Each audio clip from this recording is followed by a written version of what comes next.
exercising our bodies from the ground up is, I believe, extremely important. What I mean by from the ground up is beginning with the feet. The feet, our ankles, our Achilles tendons, soleus muscles, the calf muscles, the tibialis anterior. Working on these muscles is the foundation for a lot of other activities that we do. And one very simple activity to strengthen our feet, improve the flexibility of our muscles, the tendons, is to simply spend more time walking barefoot. I was just walking around on the grass in my bare feet, and now I'm going to go to the store and I'm going to put on my Paloofa barefoot minimalist shoes. So these shoes help you get the benefits of walking in your bare feet, yet you have the added benefit of a protective sole. And one really important thing, which I often suggest to people, is, when we put on shoes, we often do it while we're seated.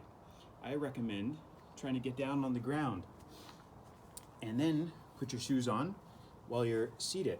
And the reason I suggest this is because, one, we're getting closer to the earth, and there's been some benefits shown for spending time close to the earth, i.e. grounding.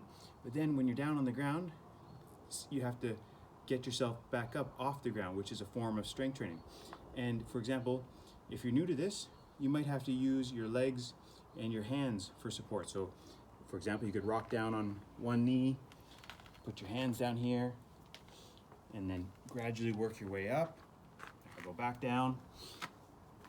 Maybe there's an object nearby you can use for support. Maybe I'll turn my left leg over here, use this wall, make sure I have support, stability, and then gradually, over time, you could work to the point where you don't even need to use your hands. For example, I can put my leg in like this, shift my body weight, and stand up.